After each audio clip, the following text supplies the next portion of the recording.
Thanks again for stopping by, everybody. This is Budget Wine with Bacchus Bruce. Really pleased to have you here this afternoon. Have a Bordeaux to try today. This is the 2012 Chateau Arnaucosse. And this is coming out of the grocery outlet. Got this for $5.99 here at the Hayward store.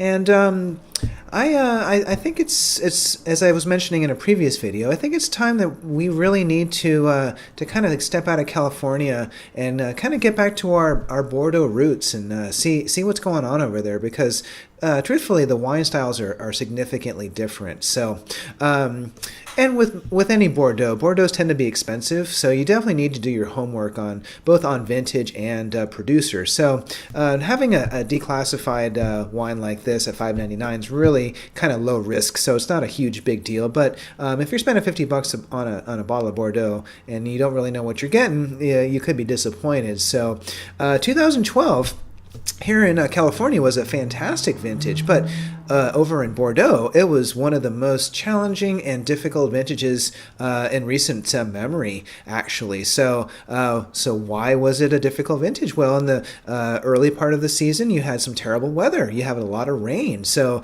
if you don't get enough sunshine when the flowering's going on, then your fruit really has a difficult time setting. So that was a rough start. And then once they got through that, then the summertime was really hot. There was a lot of really big heat spikes to the point where vines just shut down and don't have any photosynthesis. And that's never a good thing. And then that led into just a really rainy, really wet harvest time.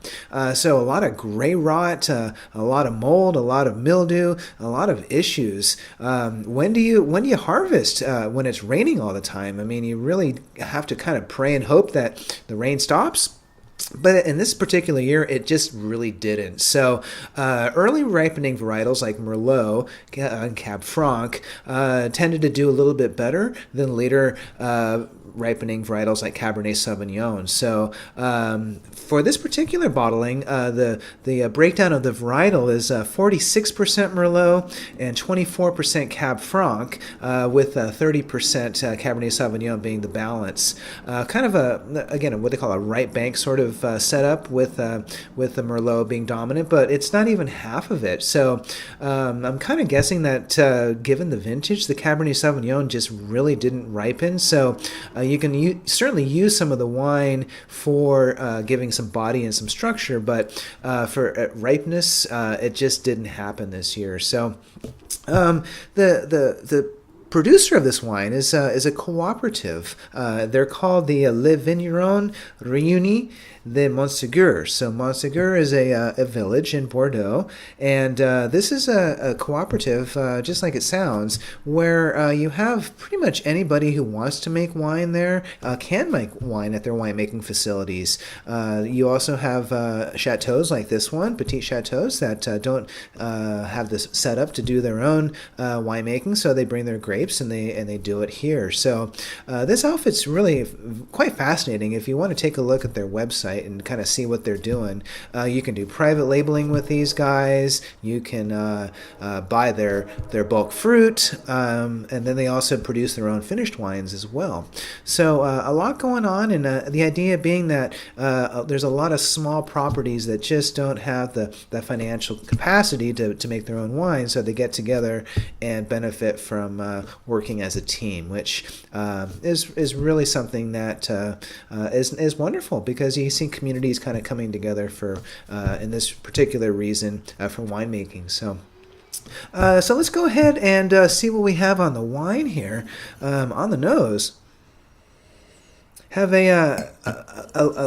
not a overt any sense of underripeness. It smells quite good, actually.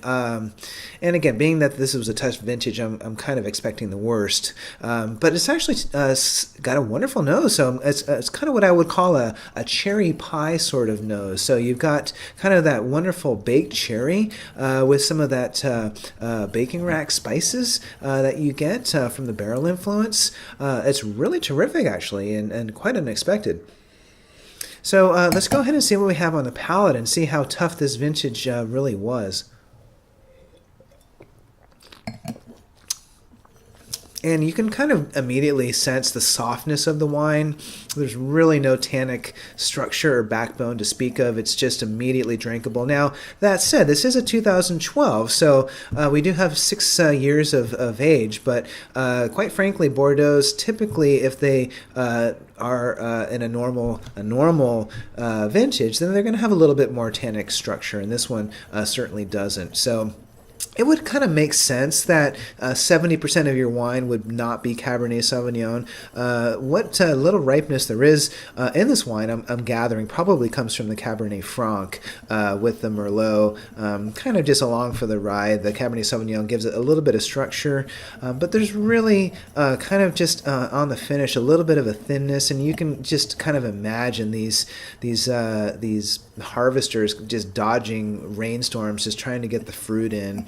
It's just really a difficult situation when you're trying to get Mother Nature out of the way for your harvesting, because it doesn't always work out. So a little anecdotal note, I did see with this particular vintage at some of the bigger estates, the First Growths, et cetera, where you have more manpower. You can actually go and do multiple sweeps through the vineyards and pick out moldy fruit, pick out underripe fruit, and just get yourself to a situation where you're just getting the best of the best.